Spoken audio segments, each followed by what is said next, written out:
6 hábitos de los padres que forman niños mentalmente fuertes. Hay algo que me preocupa profundamente y sé que a ti también te quita el sueño. Miras a tu hijo, a tu hija, y te preguntas si lo estás haciendo bien. Te preguntas si las decisiones que tomas hoy van a formar a un ser humano capaz de enfrentar la vida o si sin querer estás criando a alguien que se va a quebrar con la primera tormenta.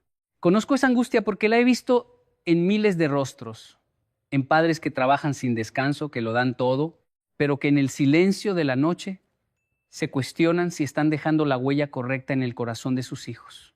Si estás aquí es porque algo en tu interior te dice que la crianza va más allá de dar comida, techo y educación. Hay algo más profundo, algo que no se enseña en las escuelas, algo que marca la diferencia entre un niño que sobrevive y un niño que conquista su propia vida. Yo crecí entre dos mundos, el mundo de mi padre japonés, donde el silencio decía más que 1000 palabras, donde la disciplina no era castigo sino amor en su forma más pura, y el mundo de mi madre colombiana, donde el abrazo curaba heridas y donde la fe movía montañas invisibles. En ese cruce de culturas aprendí que formar a un hijo no es un acto de imposición, es un acto de siembra paciente, de riego constante, de espera humilde, y hoy quiero compartir contigo lo que la vida me ha enseñado, no desde la teoría fría de los libros, sino desde las cicatrices y las victorias que he presenciado en familias de todo el mundo. El primer hábito que transforma la mente de un niño es algo que muchos padres han olvidado en esta era de inmediatez y comodidad. Se llama permitir la incomodidad. Y sé que suena contradictorio porque todo tu instinto te grita que protejas a tu hijo del dolor, de la frustración, del fracaso. Pero escúchame bien, cuando corres a resolver cada problema de tu hijo, cuando eliminas cada obstáculo de su camino, cuando no permites que sienta el peso de las consecuencias de sus decisiones, no lo estás protegiendo, lo estás debilitando. Piensa en el árbol que crece en el invernadero, protegido del viento, del frío, del sol intenso. Ese árbol tiene hojas hermosas, un tronco aparentemente sano, pero el día que lo trasplantas al mundo real, el primer viento fuerte lo derriba. No desarrolló raíces profundas porque nunca las necesitó. No fortaleció su tronco porque nunca tuvo que resistir. Tu hijo necesita viento, tu hijo necesita enfrentar tormentas pequeñas para que cuando lleguen las grandes, y van a llegar porque la vida no perdona, tenga la fortaleza para mantenerse en pie. En Japón existe un concepto que mi padre me enseñó desde muy pequeño. Se llama gaman y significa soportar lo aparentemente insoportable con paciencia y dignidad. No se trata de sufrimiento sin sentido. Se trata de entender que el dolor tiene un propósito, que la incomodidad es la maestra más honesta que existe. Cuando mi padre me veía luchando con algo difícil, no corría a resolverlo por mí. Se sentaba cerca, me observaba y solo intervenía cuando era absolutamente necesario. Y en ese espacio entre mi frustración y su silencio yo crecía. Desarrollaba músculos que no sabía que tenía, descubría recursos internos que habían estado dormidos. Los padres que forman niños mentalmente fuertes son aquellos que resisten la tentación de ser héroes todo el tiempo. Son aquellos que entienden que su hijo necesita caerse para aprender a levantarse, necesita fallar para descubrir cómo triunfar, necesita llorar para conocer el valor de la alegría. Pero cuidado, permitir la incomodidad no significa abandonar. Hay una diferencia enorme entre dejar que tu hijo luche y dejarlo solo. Tú estás ahí, presente, observando, listo para guiar, pero no para cargar, listo para consolar después de la caída, pero no para evitar que caiga. Es como enseñar a nadar. No puedes aprender a nadar si nunca te sueltan en el agua, pero tampoco aprendes si te dejan ahogarte. El padre sabio suelta poco a poco, se aleja paso a paso, pero nunca pierde de vista a su hijo. Y cuando el niño traga agua y siente el pánico, el padre está ahí para recordarle que puede flotar, que tiene lo necesario dentro de sí mismo para salir adelante. El segundo hábito es quizás el más difícil de todos, porque requiere algo que escasea en el mundo moderno. Requiere presencia verdadera. Y no me refiero a estar físicamente en el mismo espacio que tu hijo. Me refiero a estar ahí con toda tu atención, con toda tu alma, sin el teléfono en la mano, sin la mente en el trabajo, sin la preocupación del mañana robándote el presente. Los niños tienen un radar extraordinario para detectar la autenticidad. Saben cuando estás presente y cuando solo estás fingiendo. Saben cuando tu abrazo es real y cuando es un trámite. Y cada vez que perciben que no estás realmente ahí, algo pequeño se quiebra en su interior. Algo que les dice que no son suficientemente importantes, que hay otras cosas más valiosas que ellos. Recuerdo a mi padre llegando cansado del trabajo, con el peso del mundo en sus hombros. Pero cuando se sentaba conmigo, algo cambiaba en sus ojos. Era como si el resto del universo desapareciera. En esos momentos yo no era una tarea más en su lista, era el centro de su atención. Y esa sensación, esa certeza de ser visto, de ser valorado, de ser amado con intención, construyó en mí una fortaleza que ninguna adversidad ha podido derribar. Los estudios lo confirman una y otra vez. Los niños que crecen con padres emocionalmente presentes desarrollan mayor resiliencia, mayor autoestima, mayor capacidad para enfrentar los desafíos de la vida. No necesitan horas interminables de atención. Necesitan momentos de conexión genuina, momentos donde sientan que son lo más importante del mundo para ti. Pero aquí viene la parte dolorosa. Muchos padres justifican su ausencia emocional con el trabajo, con las responsabilidades, con la necesidad de proveer. Trabajan sin descanso para darles a sus hijos todo lo que ellos no tuvieron. Y mientras acumulan cosas materiales, sus hijos acumulan vacíos. Mientras llenan la casa de comodidades, el corazón de sus hijos se llena de preguntas sin respuesta. No estoy diciendo que el trabajo no sea importante, estoy diciendo que ningún juguete, ninguna casa grande, ningún viaje costoso puede reemplazar el regalo de tu presencia. Tu hijo no va a recordar el modelo del carro que manejabas. Va a recordar si estuviste ahí cuando lo necesitó. Va a recordar si lo escuchaste cuando tenía miedo. Va a recordar si sus ojos encontraban los tuyos cuando buscaba seguridad. El tercer hábito que forja mentes fuertes es enseñar con el ejemplo, no con el discurso. Y esta es quizás la verdad más incómoda para muchos padres. Puedes dar los mejores consejos del mundo, puedes repetir las frases más sabias, puedes citar todos los libros de desarrollo personal, pero si tu vida contradice tus palabras, tu hijo aprenderá de tu vida, no de tus palabras. Los niños son espejos implacables. Reflejan no lo que les dices que hagan, sino lo que te ven hacer. Si les dices que no griten, pero tú gritas cuando te frustras, aprenderán a gritar. Si les dices que sean honestos, pero te ven mentir por conveniencia, aprenderán que la honestidad es opcional. Si les hablas de respeto, pero tratas mal a tu pareja, aprenderán que el respeto es solo una palabra bonita que no significa nada. Mi madre era una mujer de fe profunda, pero lo que me impactó no fueron sus palabras sobre Dios, fue verla levantarse cada madrugada a orar cuando pensaba que nadie la veía. Fue verla perdonar a quienes la habían herido cuando hubiera sido más fácil guardar rencor. Fue verla dar lo poco que tenía a quienes tenían menos. Su fe no era un sermón, era una vida. Y esa vida habló más fuerte que cualquier discurso. Los padres que forman niños mentalmente fuertes son aquellos que primero trabajan en su propia fortaleza mental. Son aquellos que enfrentan sus propios miedos, que admiten sus propios errores, que luchan contra sus propias debilidades, no porque sean perfectos, sino porque entienden que no pueden dar lo que no tienen. No pueden enseñar resiliencia si se derrumban ante cada problema. No pueden enseñar control emocional si explotan con cualquier provocación. No pueden enseñar perseverancia si abandonan cada proyecto a medio camino. Esto no significa que tengas que esconder tu humanidad de tus hijos. Al contrario, que te vean luchar, que te vean caer y levantarte, que te vean pedir perdón cuando te equivocas, eso también es ejemplo. Pero que te vean intentarlo, que te vean esforzarte por ser mejor, que te vean no rendirte ante tus propios demonios, eso es lo que va a quedar grabado en su alma para siempre. Hace poco conocí a un padre que luchaba contra el alcoholismo. Sus hijos habían visto sus peores momentos, sus caídas más vergonzosas, pero también vieron su decisión de buscar ayuda, su lucha diaria por mantenerse sobrio, sus lágrimas de arrepentimiento y su determinación de cambiar. Años después, esos hijos no recuerdan al padre que cayó, recuerdan al padre que se levantó. Y esa imagen de alguien que no se rinde ante sus propias batallas les dio una fortaleza que ninguna niñez perfecta podría haberles dado. El cuarto hábito es uno que muchos padres confunden o malinterpretan. Se trata de poner límites con amor. Y la palabra clave aquí es con amor, porque los límites sin amor se convierten en prisiones, pero el amor sin límites se convierte en caos. Los niños necesitan estructura, necesitan saber dónde están los bordes, qué está permitido y qué no, cuáles son las consecuencias de sus acciones. Esto no es crueldad, es seguridad. Un niño sin límites es un niño ansioso, aunque no lo parezca.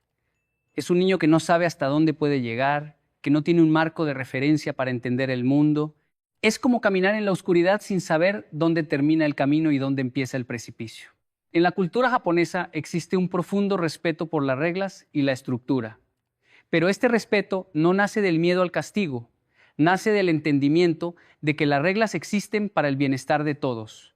Mi padre nunca tuvo que gritar para hacerse respetar, nunca tuvo que amenazar con castigos severos. Sus límites eran claros, consistentes y siempre explicados con calma. Yo sabía exactamente qué esperaba de mí y qué pasaría si cruzaba ciertas líneas, y esa claridad, lejos de oprimirme, me liberaba. Me daba un espacio seguro dentro del cual podía explorar, experimentar, crecer. El problema que veo en muchos hogares es la inconsistencia. Un día el padre pone un límite, al día siguiente lo olvida. Un día hay consecuencias, al día siguiente no pasa nada. Esta inconsistencia confunde al niño y le enseña que las reglas son negociables, que si insiste lo suficiente conseguirá lo que quiere, que la persistencia en la desobediencia eventualmente gana. Y esto no los prepara para la vida real, donde las consecuencias no desaparecen porque lloras o protestas, donde el mundo no se adapta a tus caprichos. Los padres que forman niños mentalmente fuertes mantienen sus límites incluso cuando es difícil, incluso cuando el niño protesta, incluso cuando sería más fácil ceder, no porque disfruten del conflicto, sino porque entienden que la firmeza hoy es libertad mañana. Pero aquí es donde entra el amor. Los límites se ponen con calma, con explicación, con respeto por la dignidad del niño. No se trata de humillar, de gritar, de imponer el poder por el poder mismo. Se trata de guiar con firmeza, pero con ternura. Se trata de decir no con la misma serenidad con la que se dice sí. Se trata de aplicar consecuencias sin rabia, sin resentimiento, sin hacer del castigo un acto de venganza. El niño debe sentir que los límites existen porque lo amas, no porque quieres controlarlo. Debe entender que las consecuencias no son tu desquite personal, sino el resultado natural de sus elecciones. Y cuando esto se hace correctamente, algo mágico sucede. El niño no solo acepta los límites, los internaliza, los hace suyos y empieza a ponerse límites a sí mismo, que es la verdadera base de la disciplina. El quinto hábito es algo que puede sonar contradictorio con todo lo que he dicho hasta ahora, pero es absolutamente esencial. Se trata de celebrar los fracasos tanto como los éxitos. Vivimos en una cultura obsesionada con el éxito, con los trofeos, con los primeros lugares. Desde pequeños enseñamos a nuestros hijos que ganar es lo único que importa, que el segundo lugar es el primer perdedor, que el error es vergüenza. Y sin darnos cuenta, estamos creando una generación de personas aterradas de intentar cualquier cosa donde puedan fallar. Personas que prefieren no hacer nada a arriesgarse a no hacerlo perfecto. Personas que se paralizan ante los desafíos porque el fracaso les parece catastrófico. Pero déjame decirte algo que la vida me ha demostrado una y otra vez. El fracaso no es lo opuesto del éxito, es parte del camino hacia él. Cada persona exitosa que conozco tiene un historial de fracasos más largo que sus victorias. La diferencia es que no dejaron que esos fracasos los definieran. Aprendieron de ellos, se levantaron y volvieron a intentar. Thomas Edison falló miles de veces antes de inventar la bombilla. Michael Jordan fue cortado de su equipo de baloncesto en la secundaria. Walt Disney fue despedido de un periódico por falta de creatividad. Si ellos hubieran tenido miedo al fracaso, el mundo sería un lugar muy diferente. Los padres que forman niños mentalmente fuertes cambian la narrativa del fracaso. Cuando su hijo falla en algo, no lo ignoran ni lo minimizan, pero tampoco lo convierten en tragedia. Lo usan como oportunidad de aprendizaje. Preguntan qué salió mal, qué se puede hacer diferente, qué se aprendió de la experiencia. Celebran el intento, el esfuerzo, el coraje de haber arriesgado, y esto libera al niño del miedo paralizante a equivocarse. Le da permiso para experimentar, para explorar, para salir de su zona de comodidad, sabiendo que si cae no será el fin del mundo. Recuerdo una vez que participé en una competencia de oratoria cuando era joven. Había practicado durante semanas, estaba seguro de que ganaría, pero cuando llegó el momento, los nervios me traicionaron. Olvidé mi discurso, tartamudeé y terminé en uno de los últimos lugares. Estaba devastado. Quería que la tierra me tragara, pero mi padre, en lugar de consolarme con mentiras piadosas o ignorar lo que había pasado, se sentó conmigo y me hizo analizar cada momento. ¿Qué había funcionado? ¿Qué había fallado? ¿Cómo podía prepararme mejor para la próxima vez? Y al final me dijo algo que nunca olvidé. Me dijo que estaba orgulloso de mí, no por el resultado, sino por haberme atrevido a subir a ese escenario. Ese día aprendí que el fracaso no era mi enemigo, era mi maestro. El sexto y último hábito es quizás el más poderoso de todos, y tiene que ver con algo que trasciende las técnicas de crianza, los consejos de expertos y las estrategias pedagógicas. Se trata de cultivar la vida interior de tu hijo. En un mundo que valora lo externo, lo visible, lo medible, estamos criando niños que no conocen su propio interior, que no saben estar solos consigo mismos, que necesitan estímulo constante, entretenimiento permanente, ruido que llene el vacío. Y cuando el mundo se silencia, cuando las pantallas se apagan, cuando se quedan a solas con sus pensamientos, no saben qué hacer. Se sienten perdidos, ansiosos, incompletos. Los padres que forman niños mentalmente fuertes les enseñan el valor del silencio, de la reflexión, de la conexión con algo más grande que ellos mismos. No estoy hablando necesariamente de religión, aunque para muchos ese es el camino.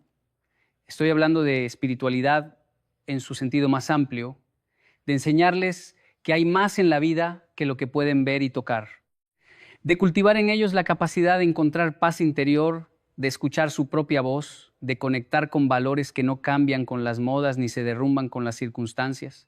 En la cultura japonesa existe la práctica del mokusou, que es un momento de silencio y meditación antes de cualquier actividad importante.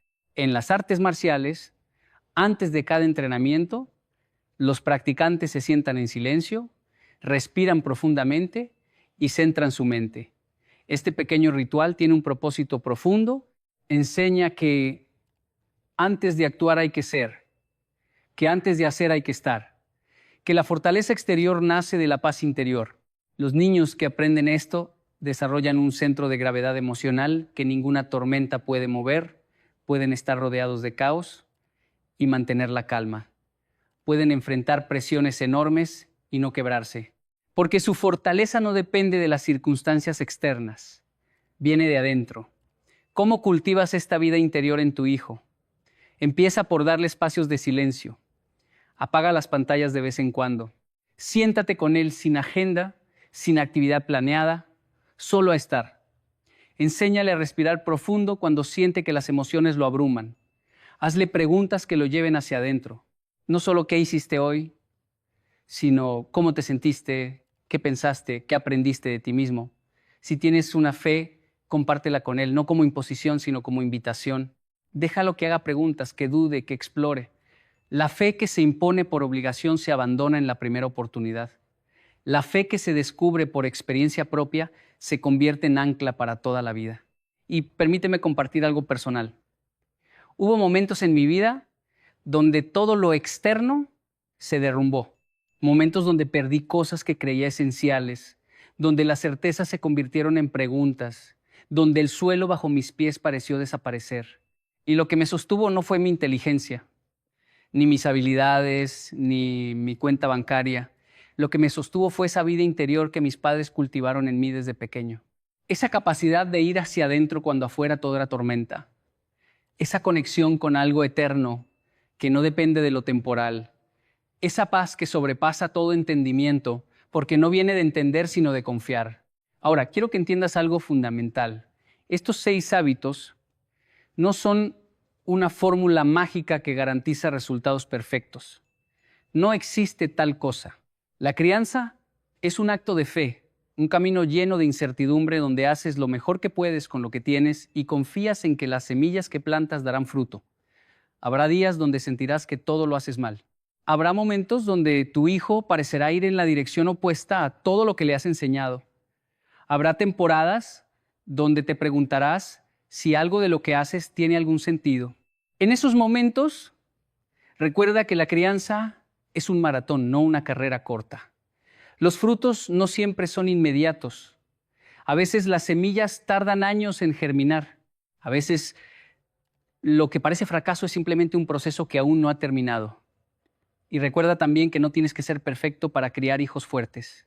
De hecho, tu imperfección puede ser uno de tus mayores regalos para ellos. Que te vean luchar con tus propias debilidades, que te vean caer y levantarte, que te vean pedir perdón y seguir intentando, eso les enseña más sobre fortaleza mental que cualquier discurso sobre resiliencia. No les des una imagen de padre perfecto que nunca podrán alcanzar. Dales la imagen de un ser humano real que no se rinde ante sus propias batallas.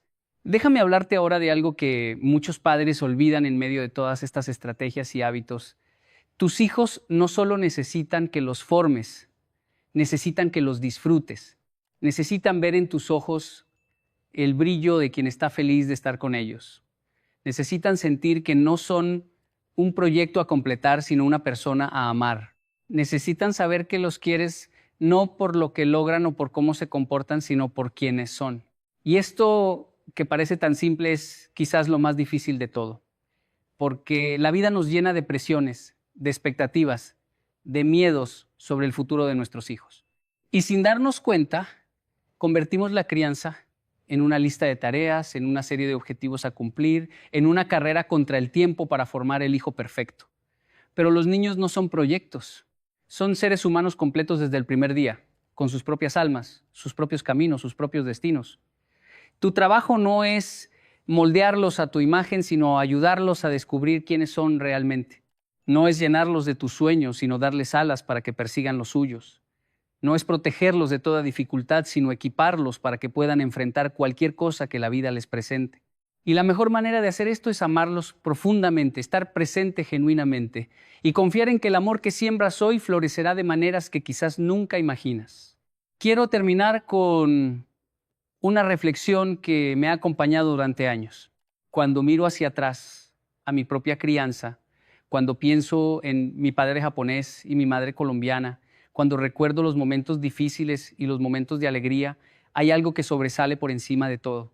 No son las lecciones específicas que me dieron, aunque fueron valiosas. No son los límites que pusieron, aunque fueron necesarios. No son las oportunidades que me dieron, aunque estoy agradecido por ellas. Lo que sobresale es la certeza absoluta de que era amado. La seguridad inquebrantable de que pasara lo que pasara, había dos personas en el mundo para quienes yo era lo más importante. Esa certeza fue mi escudo contra la duda, mi ancla en las tormentas, mi luz en los momentos oscuros, y esto es lo que deseo para ti y para tus hijos. Que más allá de los hábitos, más allá de las técnicas, más allá de los consejos de expertos, tus hijos crezcan con la certeza de que son profundamente amados. Que sepan, sin sombra de duda, que hay alguien en el mundo que daría todo por ellos. Que sientan, en lo más profundo de su ser, que son valiosos no por lo que hacen, sino por lo que son. Porque al final del día, no importa cuántos logros acumulen ni cuántos fracasos enfrenten, lo que va a sostenerlos en los momentos más difíciles de la vida es saber que fueron amados.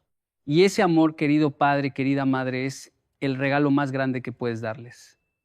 Es la herencia que ninguna circunstancia puede arrebatar. Es la fortaleza mental más poderosa que existe. Permíteme llevarte a un lugar de reflexión más profunda. Piensa por un momento en el niño que fuiste, en ese pequeño ser que miraba el mundo con ojos de asombro, que tenía sueños enormes, que creía que todo era posible.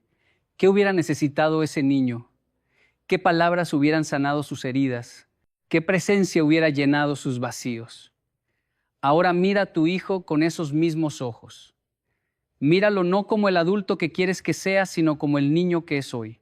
Ese niño te está mirando, esperando, buscando en ti las respuestas a preguntas que aún no sabe formular. Y lo hermoso es que no necesitas tener todas las respuestas. No necesitas ser perfecto. Solo necesitas estar ahí, con todo tu corazón, con toda tu presencia, con todo tu amor, imperfecto pero real. Hay una imagen que me ha acompañado durante muchos años. y quiero compartirla contigo. Es la imagen del bambú. El bambú pasa años bajo tierra, aparentemente sin hacer nada, meses y años donde no ves ningún brote, ningún crecimiento visible, y muchos se desesperan, piensan que algo está mal, que la semilla estaba defectuosa, que el esfuerzo fue en vano, pero bajo tierra, invisible a los ojos, el bambú está desarrollando un sistema de raíces extraordinario, se está preparando para lo que viene, y cuando finalmente brota, crece con una velocidad asombrosa, superando a plantas que habían brotado mucho antes. La crianza es así. Hay temporadas donde parece que nada de lo que haces está funcionando, donde tus hijos parecen ignorar todo lo que les enseñas, donde te preguntas si tiene algún sentido seguir intentando, pero bajo la superficie, invisible a tus ojos, algo está creciendo. Las semillas están echando raíces y un día, cuando menos lo esperes, verás el fruto de lo que sembraste. Así que no te desanimes, no te rindas, no pienses que tus esfuerzos son en vano.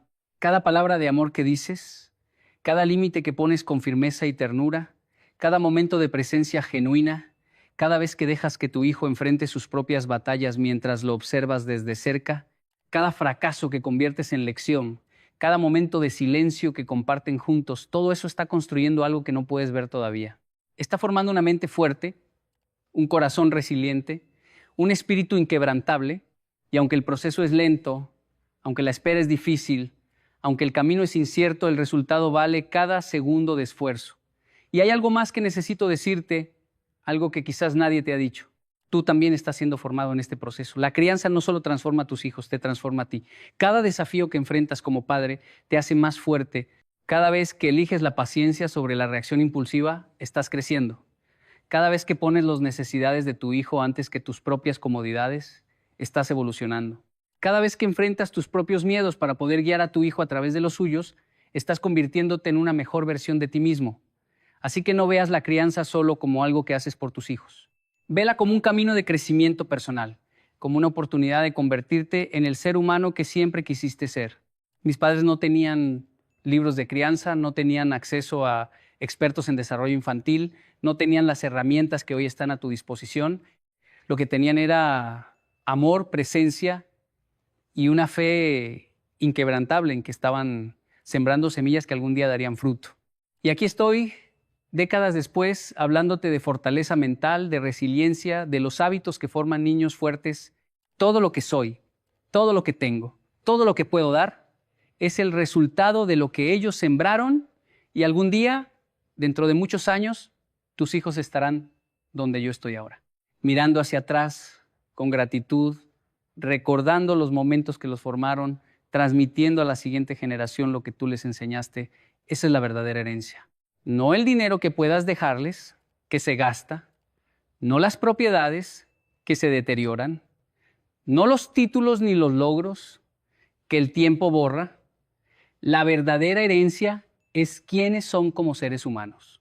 Es la fortaleza que les diste para enfrentar la vida.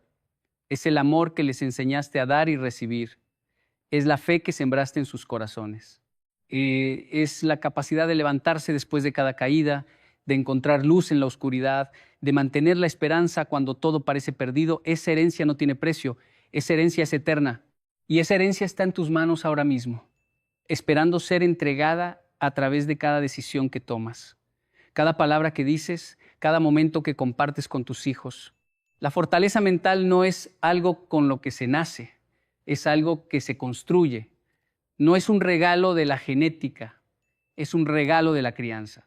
Y tú, querido padre, querida madre, tienes el poder de dar ese regalo a tus hijos. No importa tu pasado, no importan tus errores, no importa lo imperfecto que te sientas, cada día es una nueva oportunidad para sembrar las semillas correctas. Cada momento es una nueva oportunidad para estar presente, para poner límites con amor, para enseñar con el ejemplo, para celebrar los fracasos, para cultivar la vida interior. Y cada pequeño acto de amor intencional va construyendo ladrillo a ladrillo la fortaleza mental que tus hijos necesitarán para conquistar su propia vida. El mundo necesita personas fuertes. No fuertes en el sentido de insensibles o invulnerables, sino fuertes en el sentido de resilientes, de capaces, de íntegras. Personas que puedan enfrentar la adversidad sin quebrarse, que puedan fracasar sin rendirse, que puedan estar en silencio sin desmoronarse. Personas que tengan raíces profundas que ninguna tormenta pueda arrancar. Tus hijos pueden ser esas personas y tú eres quien tiene la oportunidad de formarlos. Así que la próxima vez que tu hijo enfrente una dificultad, resiste el impulso de resolverla por él. La próxima vez que estés con tu hijo, apaga el teléfono y míralo a los ojos. La próxima vez que le pidas algo, asegúrate de que tu propia vida refleje lo que estás pidiendo. La próxima vez que pongas un límite, manténlo con firmeza pero con amor. La próxima vez que tu hijo falle, celebra su intento antes de analizar el error y busca momentos de silencio, de reflexión, de conexión con lo que es eterno y verdadero. Hazlo por tus hijos, hazlo por ti mismo, hazlo por el mundo que tanto necesita personas fuertes y hazlo con la confianza de que cada semilla que siembras hoy, cada gota de amor que derramas, cada momento de presencia que regalas, todo eso está construyendo algo que permanecerá mucho después de que tú ya no estés.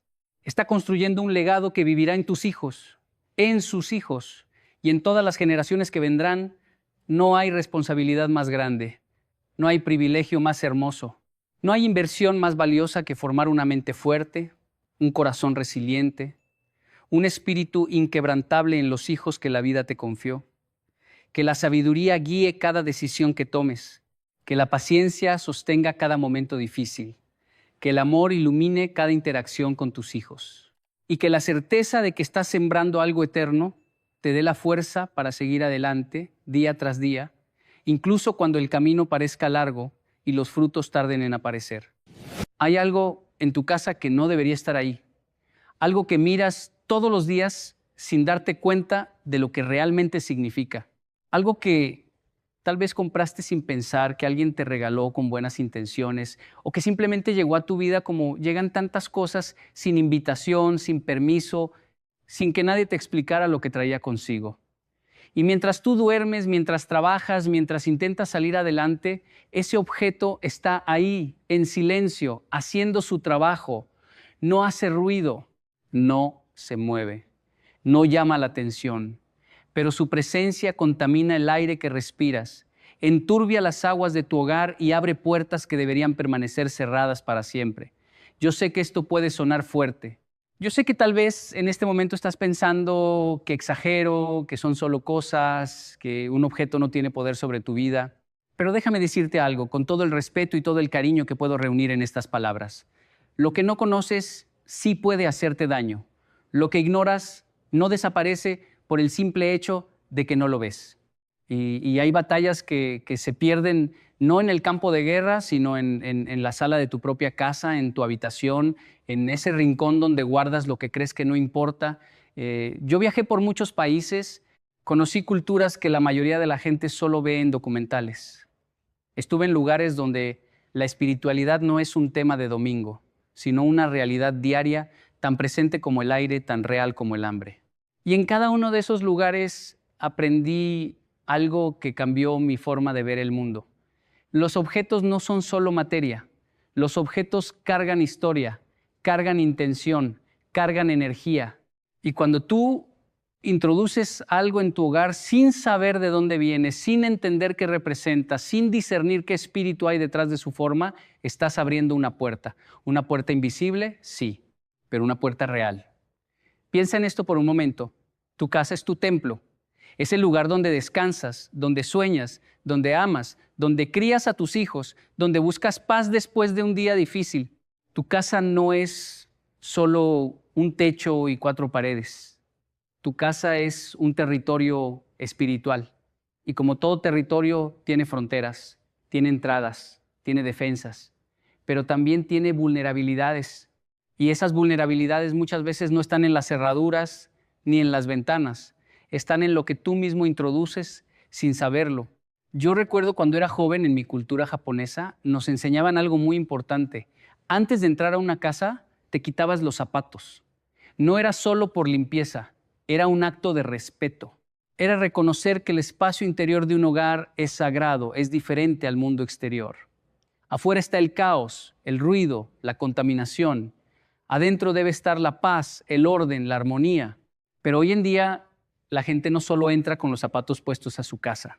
Entra con ídolos, con amuletos, con figuras que representan dioses ajenos, con símbolos que no entiende, con decoraciones que parecen inofensivas, pero que cargan siglos de oscuridad detrás de su apariencia bonita.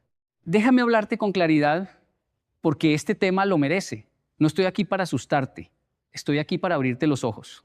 Estoy aquí porque he visto con mis propios ojos lo que pasa cuando una familia tiene en su hogar objetos que no deberían estar ahí. He visto matrimonios destruirse sin razón aparente. He visto hijos rebelarse de la noche a la mañana. He visto enfermedades que los médicos no pueden explicar. He visto depresiones profundas en casas que aparentemente lo tienen todo. Y cuando alguien finalmente tiene el valor de revisar, de limpiar, de sacar lo que no pertenece, las cosas empiezan a cambiar no por magia, no por superstición, sino porque cuando eliminas la fuente de contaminación, el agua vuelve a correr limpia. Hay personas que tienen en su casa figuras de Buda y me dicen, es solo decoración, es bonito, me da paz mirarlo.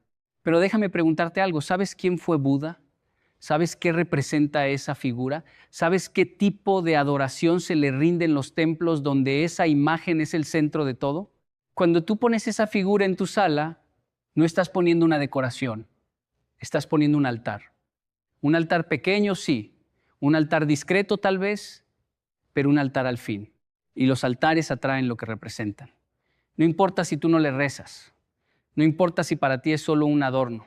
Lo que importa es lo que ese objeto representa en el mundo espiritual. Y en el mundo espiritual, las formas tienen significado. Las imágenes tienen poder. Los símbolos abren y cierran puertas. Yo he estado en templos budistas en Japón, en Tailandia, en China. He visto la devoción con la que millones de personas se postran ante esas imágenes. He sentido la atmósfera pesada, densa, cargada de siglos de rituales y ofrendas. Y esa misma energía, esa misma presencia es la que tú introduces en tu casa cuando compras esa figurita en una tienda de decoración y la pones en tu estante como si fuera un adorno más. No es un adorno más. Es una representación de un sistema espiritual completo. Y cuando lo pones en tu hogar, estás diciendo, aunque no lo sepas, aunque no lo quieras, bienvenido. Lo mismo ocurre con los atrapasueños. Los atrapasueños. ¿Cuántas personas los tienen colgados en sus habitaciones, en las habitaciones de sus hijos, en las ventanas de sus cocinas? Son bonitos, ¿verdad? Con sus plumas, sus hilos tejidos, sus colores. Pero ¿sabes de dónde vienen? Los atrapasueños son objetos ceremoniales de las culturas nativas americanas. Fueron creados como instrumentos espirituales, no como decoración. Fueron diseñados para interactuar con el mundo de los sueños, con el mundo de los espíritus. Y cuando tú cuelgas uno en tu habitación, estás invitando a ese mundo a entrar en tu espacio más íntimo. Estás colgando en tu ventana una invitación escrita en un idioma que no entiendes, dirigida a visitantes que no puedes ver. Y alguien dirá, pero yo no creo en eso, yo no creo en espíritus, yo soy una persona racional. Y yo te respondo con una pregunta, ¿acaso la electricidad necesita que creas en ella para darte una descarga? ¿Acaso la gravedad espera tu permiso para funcionar? El mundo espiritual no depende de tu fe para existir. Existe con tu fe o sin ella. Funciona con tu permiso o sin él. La diferencia es que cuando tú no lo reconoces, cuando tú no lo respetas, cuando tú lo ignoras, te vuelves más vulnerable. Porque no puedes defenderte de algo que ni siquiera admites que existe. Yo conocí a un hombre en Colombia, un hombre bueno, trabajador, padre de familia. Tenía su casa llena de lo que él llamaba arte, máscaras africanas en las paredes, figuras asiáticas en los estantes, símbolos egipcios en la entrada, todo comprado en sus viajes, todo seleccionado con gusto, todo colocado con orgullo. Pero ese hombre no dormía bien. Su esposa tenía pesadillas constantes. Sus hijos peleaban todo el tiempo. Había una tensión en esa casa que se sentía en el momento en que cruzabas la puerta. Él lo atribuía al estrés del trabajo. Ella lo atribuía a los problemas normales de cualquier familia. Pero cuando alguien les sugirió que revisaran lo que tenían en su hogar, cuando alguien les habló de lo que esos objetos representaban en sus culturas originales, cuando se atrevieron a investigar el significado real de esas máscaras, de esas figuras, de esos símbolos, descubrieron algo que los dejó helados. Esas máscaras africanas no eran simples tallados de madera, eran representaciones de espíritus tribales, fueron creadas en rituales específicos, con cantos específicos, con invocaciones específicas. Cada una de esas máscaras fue diseñada para ser habitada por una entidad espiritual. Y este hombre las tenía en su pared, una al lado de la otra, como si fueran cuadros de paisajes.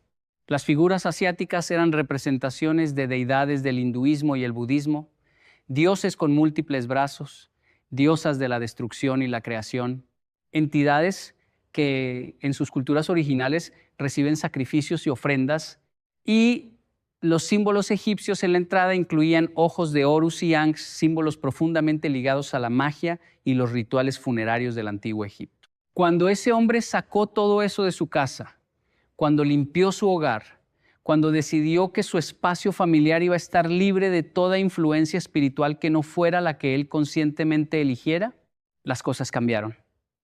No de la noche a la mañana, no como en las películas, pero poco a poco la paz volvió, el sueño mejoró, las peleas disminuyeron, la tensión se disolvió. Y él me dijo algo que nunca voy a olvidar. Me dijo, Yokoi, yo pensaba que estaba decorando mi casa, pero en realidad estaba invitando a cenar a mis enemigos. Esa frase se me quedó grabada, porque es exactamente lo que muchos hacemos. Invitamos a cenar a nuestros enemigos, les ponemos un lugar en la mesa, les abrimos la puerta con una sonrisa y después nos preguntamos por qué la comida sabe amarga, por qué la conversación es tensa, por qué nadie en la mesa está realmente en paz. Pero no son solo las figuras religiosas de otras culturas. Hay otros objetos que la gente tiene en su casa y que son igualmente problemáticos. Los talismanes, por ejemplo. Esos objetos que alguien te dio diciéndote que te iban a proteger, que te iban a traer suerte, que te iban a abrir caminos. ¿Protección de quién? ¿Suerte de dónde? ¿Caminos hacia dónde? Cuando tú depositas tu confianza en un objeto para que te proteja, estás transfiriendo tu fe de lo eterno a lo temporal, de lo divino a lo material, de lo verdadero a lo fabricado. Y eso tiene consecuencias, porque la protección falsa es peor que ninguna protección. La protección falsa te da una sensación de seguridad que te hace bajar la guardia, te hace creer que estás cubierto cuando en realidad estás más expuesto que nunca. Los horóscopos también entran en esta categoría. Yo sé que parece inofensivo, yo sé que muchos lo leen por diversión, como quien lee una galleta de la fortuna, pero cuando tú tienes en tu casa libros de astrología, cartas del tarot, tableros de Ouija, péndulos, cristales programados, velas de colores para rituales, inciensos con intenciones específicas, estás acumulando una colección de puertas abiertas. Cada uno de esos objetos fue diseñado para conectar con algo, y ese algo no es la luz. Ese algo no es la paz, ese algo no es Dios. Las cartas del tarot, por ejemplo. Mucha gente las tiene en su casa como curiosidad, como pasatiempo, como herramienta de autoconocimiento, dicen algunos. Pero las cartas del tarot fueron creadas como un instrumento de adivinación. Fueron diseñadas para acceder a información que no te corresponde conocer de esa manera. Fueron construidas sobre la premisa de que hay fuerzas ocultas que pueden revelarte el futuro. Y cuando tú te sientas a barajar esas cartas, cuando las extiendes sobre la mesa, cuando les pides que te muestren algo, estás abriendo un canal de comunicación con algo que no puedes controlar, que no puedes ver y que no tiene tus mejores intereses en mente. Yo sé que hay personas que dicen que el tarot les ha ayudado, que les ha dado claridad, que les ha mostrado el camino. Pero déjame preguntarte esto, ¿claridad de quién? ¿Camino hacia dónde? Porque hay dos tipos de guía en este mundo. Está la guía que te lleva a la luz, que te da paz, que te construye, que te hace más fuerte, más amoroso, más humilde. Y está la guía que te da información a cambio de dependencia, que te muestra un poco de verdad mezclada con mucha mentira, que te hace creer que necesitas volver, que necesitas consultar, que necesitas preguntar una vez más. La primera guía te hace libre. La segunda te hace esclavo. Y los objetos que facilitan la segunda están mejor fuera de tu casa que dentro de ella. Los tableros de Ouija son quizás el ejemplo más extremo, pero necesito mencionarlos porque todavía hay hogares donde se guardan como si fueran un juego de mesa más, al lado del Monopoly y las damas chinas. Un tablero de Ouija no es un juego, es un instrumento de comunicación con el mundo espiritual. Fue diseñado específicamente para eso. Y cuando tú lo usas, o incluso cuando lo tienes guardado en tu casa sin usarlo, estás manteniendo en tu hogar una puerta que fue construida para ser abierta hacia la oscuridad. No importa si está guardado en un armario, no importa si nunca lo has usado. Su presencia en tu espacio es una declaración de disponibilidad. Es como tener una puerta sin cerradura en tu casa y decir, bueno, pero nadie ha entrado todavía. Hablemos ahora de algo que tal vez no esperas. Los objetos heredados. Esos objetos que pertenecieron a alguien que ya no está. Ese anillo de tu abuela, ese reloj de tu abuelo, esa caja de madera que ha pasado de generación en generación. Yo no estoy diciendo que todos los objetos heredados sean malos, pero estoy diciendo que necesitas discernir, porque los objetos heredados cargan la historia espiritual de quien los poseyó. Si tu abuela era una mujer de fe, de oración, de amor genuino, ese anillo probablemente trae bendición. Pero si ese objeto perteneció a alguien que practicaba cosas oscuras, que tenía pactos, que vivía en amargura, en odio, en resentimiento, entonces ese objeto trae consigo una herencia que no quieres recibir. No toda herencia es buena. No todo lo que viene del pasado merece un lugar en tu presente. Yo conocí a una mujer que heredó una colección de muñecas antiguas de su tía. Eran muñecas hermosas, de porcelana, con vestidos elaborados y ojos de cristal. Las puso en una vitrina en su sala. Y desde ese día, su hija pequeña empezó a tener terrores nocturnos. La niña gritaba en la noche, decía que las muñecas la miraban, que las muñecas se movían, que las muñecas le hablaban. La madre pensó que era imaginación infantil. Llevó a la niña al psicólogo, le dieron medicamentos, pero los terrores continuaron. Hasta que un día, esa madre tuvo el valor de hacer algo que no quería hacer. Sacó las muñecas de su casa, las sacó todas. Y esa noche, por primera vez en meses, su hija durmió en paz. ¿Coincidencia? Tal vez para algunos. Pero cuando ves este patrón repetirse una y otra vez en diferentes familias, en diferentes países, en diferentes culturas, dejas de creer en coincidencias y empiezas a entender que hay leyes espirituales que funcionan con la misma precisión que las leyes físicas. La gravedad no te pregunta si crees en ella antes de tirarte al suelo. Y las leyes espirituales no te preguntan si crees en ellas antes de actuar en tu vida. Quiero hablar también de algo más sutil, pero igualmente importante. Los objetos que representan vanidad extrema, materialismo descontrolado o idolatría moderna. Vivimos en un mundo que nos dice que más es mejor, que tener es ser, que acumular es triunfar.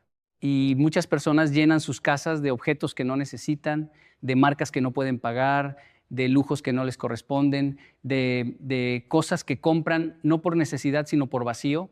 Y cada uno de esos objetos innecesarios ocupa un espacio. No solo un espacio físico en tu casa, un espacio emocional en tu corazón, un espacio mental en tu mente, un espacio espiritual en tu vida. Porque cuando tu casa está llena de cosas que no necesitas, no hay espacio para lo que realmente importa. Cuando tus estantes están saturados de objetos, tu alma también se satura. Cuando tu armario está repleto de ropa que nunca usas, tu espíritu también se siente asfixiado. La simplicidad no es pobreza, la simplicidad es libertad. En Japón tenemos un concepto que se llama ma. Ma es el espacio vacío. Y en nuestra cultura, el espacio vacío no es ausencia, es presencia, es respiración, es posibilidad. Cuando dejas espacio vacío en tu casa, estás dejando espacio para que la paz entre, para que la creatividad florezca, para que las relaciones se profundicen, para que lo divino tenga donde manifestarse. Pero cuando llenas cada centímetro de tu hogar con objetos, no dejas espacio para nada más. Y entonces te preguntas por qué sientes que te falta algo cuando en realidad lo que te falta es espacio. Espacio para respirar, espacio para pensar, espacio para hacer. Déjame contarte algo que aprendí en mis viajes por América Latina. En muchas casas encontré altares mixtos, altares donde convivían imágenes de santos con figuras de la Santa Muerte, altares donde al lado de una cruz había una herradura, altares donde una vela bendecida compartía espacio con un amuleto de ojo turco. Y esa mezcla, esa confusión espiritual, es una de las cosas más peligrosas que he visto. Porque cuando mezclas la luz con la oscuridad, no obtienes una zona gris, obtienes oscuridad con apariencia de luz. Y eso es mucho más peligroso que la oscuridad pura, porque la oscuridad pura la reconoces de inmediato. ¿Sabes qué es oscuridad? Te alejas, te proteges. Pero la oscuridad disfrazada de luz te engaña. Te hace creer que estás seguro, te hace creer que estás en el camino correcto. Hasta que un día te das cuenta de que has estado caminando en la dirección equivocada todo el tiempo. La Santa Muerte, por ejemplo, es una de las devociones que más rápido ha crecido en América Latina y en comunidades hispanas alrededor del mundo. Y yo entiendo por qué. Entiendo el dolor que lleva a las personas a buscar protección en cualquier lugar. Entiendo la desesperación que hace que alguien se arrodille ante cualquier imagen si le prometen seguridad. Pero la Santa Muerte no es santa y la muerte no es protectora. Cuando tú pones una imagen de la Santa Muerte en tu casa, estás rindiéndole culto a la muerte misma. Estás honrando lo que debería ser tu enemigo. Estás invitando a tu hogar la energía de terminación, de destrucción, de fin. Y luego te preguntas, ¿por qué las cosas en tu vida parecen terminar siempre mal? ¿Por qué los proyectos no se completan? ¿Por qué las relaciones se mueren? ¿Por qué la esperanza se extingue? Tal vez, solo tal vez, es porque le abriste la puerta a la muerte y le dijiste, bienvenida, siéntete como en tu casa. Los amuletos de protección son otro tema que necesitamos abordar. El ojo turco, la mano de Fátima, las pulseras rojas, los collares de protección. Todos estos objetos comparten una cosa en común. Te prometen protección a cambio de tu confianza. Pero la pregunta clave es, ¿protección de quién? ¿Y otorgada por quién? Porque si la fuente de esa supuesta protección no es la luz verdadera, entonces lo que tienes no es un escudo, es una trampa. Es un objeto que te da falsa seguridad mientras te aleja de la única protección que realmente funciona. Es como ponerte un chaleco antibalas de cartón. Te sientes protegido hasta que llega la bala real. Yo no vengo a decirte en qué creer. Yo no soy quien para dictarte tu fe. Pero sí vengo a decirte esto. Ten cuidado con lo que introduces en tu hogar. Ten cuidado con lo que pones en las paredes de tu casa. Ten cuidado con lo que cuelgas sobre la cama de tus hijos. Ten cuidado con lo que guardas en tus cajones. Porque tu hogar es tu santuario. Es el lugar donde tu familia debería estar más protegida, más segura, más en paz. Y si tú mismo estás introduciendo elementos que comprometen esa protección, esa seguridad, esa paz, entonces eres tu propio peor enemigo sin saberlo. Hay un proverbio japonés que dice, el desorden de la casa es el reflejo del desorden del alma. Y yo agregaría, la contaminación espiritual de la casa es el reflejo de la confusión espiritual de quien la habita. Porque una persona con claridad espiritual no acumula objetos que representan fuerzas contrarias a lo que dice creer. Una persona con discernimiento no mezcla la luz con la oscuridad y espera que todo salga bien. Una persona con sabiduría revisa, evalúa, discierne y tiene el valor de soltar lo que no le pertenece, aunque sea bonito, aunque sea costoso, aunque tenga valor sentimental.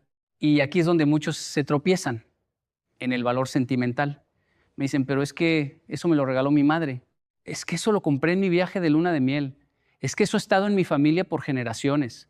Y yo entiendo el apego, de verdad que lo entiendo. Pero déjame hacerte una pregunta. ¿Vale más el sentimiento que le tienes a un objeto que la paz de tu hogar? ¿Vale más el recuerdo asociado a una cosa que el bienestar de tu familia? ¿Vale más la tradición que la verdad? Porque si un objeto te trae recuerdos bonitos, pero al mismo tiempo atrae influencias negativas a tu hogar, entonces ese objeto no es un recuerdo, es un caballo de Troya. Por fuera es un regalo, por dentro es una invasión. Los griegos construyeron el caballo de Troya con madera y lo llenaron de soldados. Lo presentaron como un obsequio. Y los troyanos, encantados con la belleza del regalo, lo metieron dentro de sus murallas. Esa noche, los soldados salieron del caballo y destruyeron la ciudad desde adentro. Y eso es exactamente lo que hacen ciertos objetos en tu hogar. Son bonitos por fuera, parecen inofensivos, parecen decorativos, pero por dentro cargan algo que, una vez dentro de tus murallas, trabaja para destruirte. No estoy pidiendo que vivas en una casa vacía. No estoy pidiendo que te deshagas de todo lo que tienes. Estoy pidiendo que disciernas, que evalúes, que tengas el valor de mirar cada objeto en tu hogar y preguntarte, ¿esto qué representa? ¿Esto de dónde viene? ¿Esto qué espíritu tiene detrás? Y si la respuesta no es clara, si la respuesta te incomoda, si la respuesta te genera duda, entonces ya tienes tu respuesta. Cuando hay duda, no hay duda. Si algo te hace dudar, sácalo, porque la paz no convive con la duda, la luz no convive con la sombra, y tu hogar no puede ser un santuario si tiene dentro elementos que pertenecen a un templo diferente. Quiero ser muy honesto contigo en algo. Yo sé que este mensaje no es popular. Yo sé que vivimos en un mundo donde todo se relativiza, donde todo se minimiza, donde todo se justifica con un no es para tanto o un eso es solo superstición. Pero la historia me ha enseñado que las civilizaciones que ignoraron el mundo espiritual terminaron siendo consumidas por él. Y las familias que trataron su hogar como un espacio sagrado, que cuidaron lo que entraba y lo que salía, que mantuvieron sus fronteras espirituales claras y firmes, esas familias florecieron, no porque fueran perfectas, no porque no tuvieran problemas, sino porque cuando los problemas llegaban tenían un fundamento sólido sobre el cual pararse, tenían un hogar limpio al cual regresar, tenían una paz que no dependía de las circunstancias, sino de la pureza de su espacio. En la disciplina japonesa del Feng Shui, que aunque tiene orígenes en la filosofía china, fue adoptada profundamente por mi cultura, se entiende que cada objeto en una casa afecta el flujo de energía. Cada cosa que pones en un espacio altera el equilibrio. Cada elemento que introduces crea una corriente o la bloquea. Y esto no es misticismo vacío, esto es observación milenaria. Miles de años de civilización mirando, estudiando, entendiendo cómo los espacios afectan a las personas que los habitan. Y la conclusión es siempre la misma. Lo que hay en tu espacio determina lo que hay en tu vida. Tu entorno exterior moldea tu mundo interior. Y si tu entorno está contaminado, tu mundo interior también lo estará. Pero quiero ir más allá del Feng Shui. Quiero hablarte desde algo más profundo. Desde la convicción de que hay un mundo espiritual, real, activo, dinámico, que interactúa con el mundo material de maneras que apenas estamos empezando a comprender. Y en ese mundo espiritual los objetos importan, los símbolos importan, las imágenes importan. No porque tengan poder en sí mismos, sino porque representan alianzas, acuerdos, puertas, permisos. Cuando tú pones un objeto en tu casa que representa una fuerza espiritual específica, estás estableciendo una alianza aunque sea inconsciente. Estás firmando un contrato aunque sea invisible. Estás dando permiso aunque sea involuntario. Y los espíritus malignos necesitan permiso para entrar. Eso es algo que mucha gente no entiende. No pueden simplemente invadir tu hogar como un ladrón. Necesitan que tú, de alguna manera, les abras la puerta. Y una de las formas más comunes de abrir esa puerta es a través de los objetos, a través de las imágenes, a través de los símbolos. Es como si cada uno de esos objetos fuera una llave. Y cada llave abre una cerradura diferente. Y en tu casa, cada cerradura que se abre es una protección que se pierde. Imagina que tu casa es una fortaleza. Tiene muros altos, puertas fuertes, ventanas seguras. Pero ahora imagina que cada objeto inapropiado que introduces es como abrir un agujero en esa muralla. Un agujero pequeño tal vez, pero suficiente para que algo entre. Y con el tiempo, con la acumulación de objetos, la muralla se llena de agujeros. Y ya no es una fortaleza, es un colador. Y tú te preguntas por qué sientes que tu hogar no es un lugar de paz, por qué sientes que algo no está bien, por qué las cosas no funcionan como deberían. Tal vez la respuesta está más cerca de lo que crees.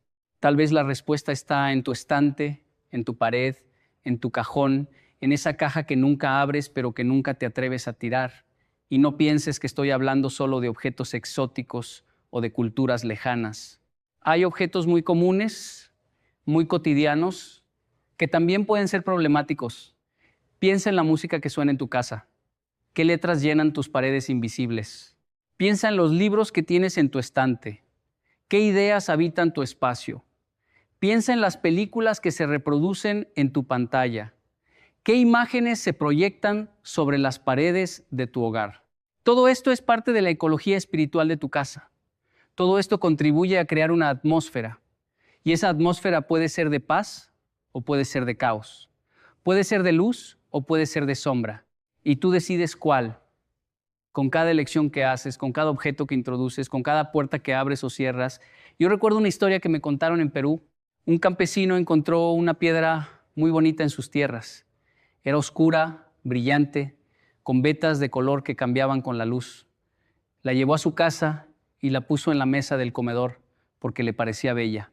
Desde ese día, según él, las gallinas dejaron de poner huevos, las cosechas empezaron a fallar y una tristeza inexplicable cayó sobre su hogar. Un anciano del pueblo visitó la casa, vio la piedra y le dijo: eso viene de un lugar sagrado, eso no te pertenece, devuélvelo. El campesino devolvió la piedra al lugar donde la encontró y poco a poco, según él, todo volvió a la normalidad. Es una leyenda, es una exageración, tal vez, pero el principio detrás de la historia es real. No todo lo que brilla te pertenece. No todo lo que encuentras es tuyo para tomar. No todo lo que te parece hermoso es seguro para tu hogar.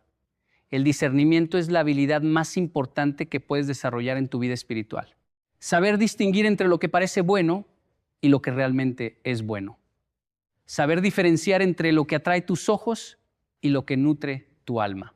Saber reconocer cuando algo es un regalo del cielo y cuando es una trampa del infierno. Entonces, ¿qué hacer?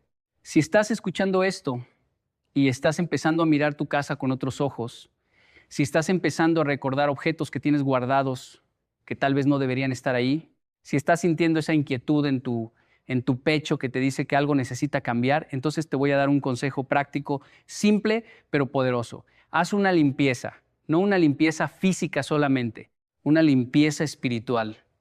Camina por tu casa con nuevos ojos. Mira cada objeto.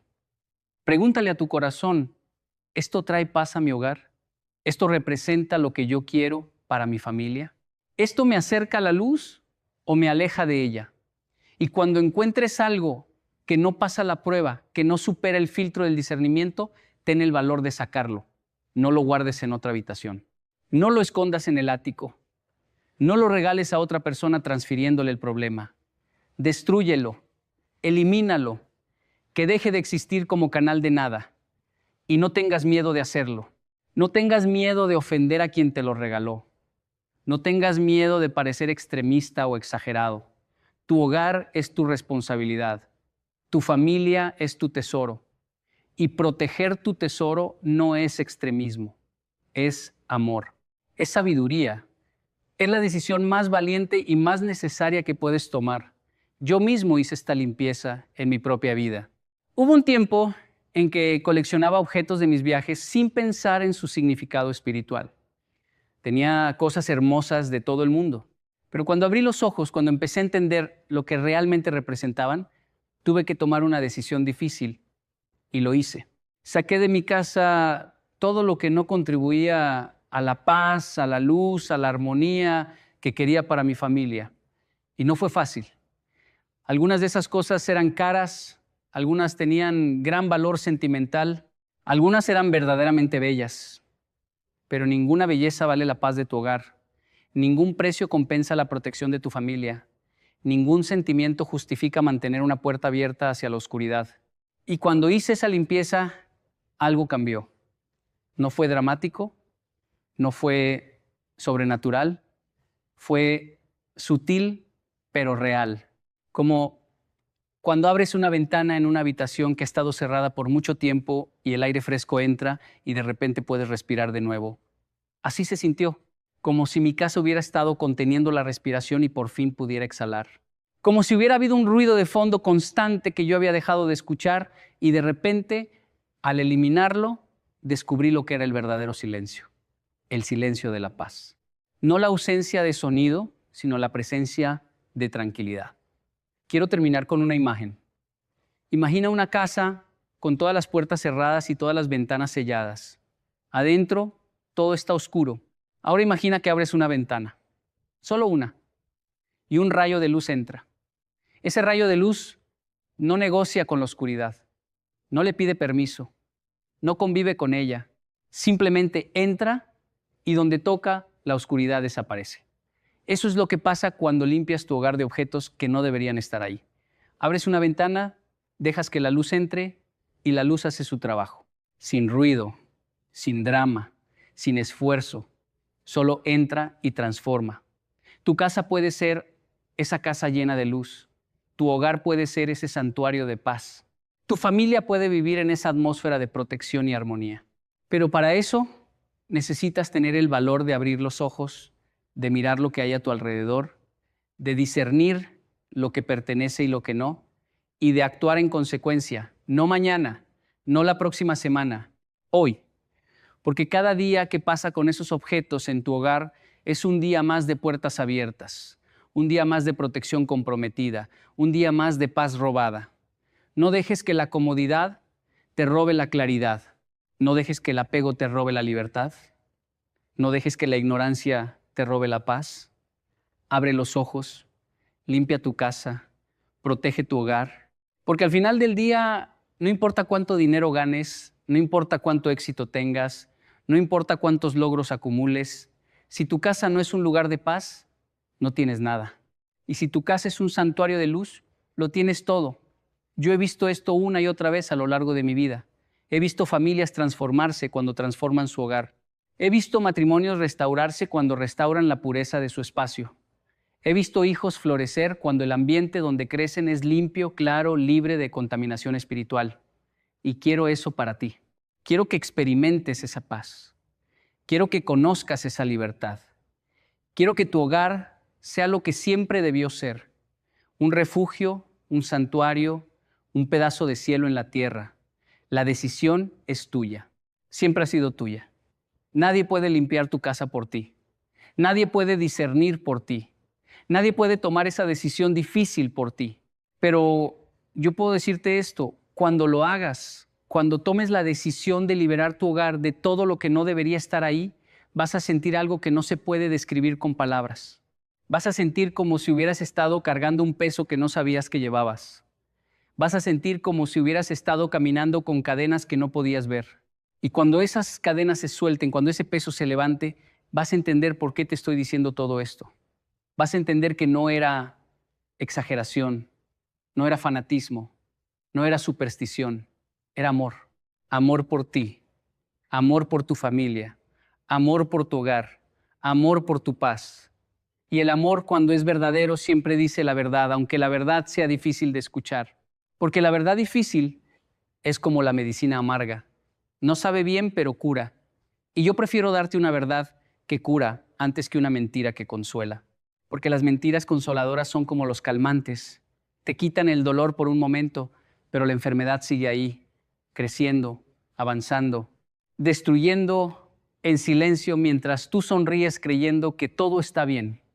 No todo está bien, pero puede estarlo. Y el primer paso es tan simple como mirar a tu alrededor y preguntarte, ¿qué hay en mi casa que no debería estar aquí? La respuesta a esa pregunta puede cambiar tu vida. Ha cambiado la mía. Ha cambiado la de miles de personas que han tenido el valor de actuar y puede cambiar la tuya. Hoy, ahora, en este momento. Solo necesitas el valor de abrir los ojos y la determinación de no volver a cerrarlos.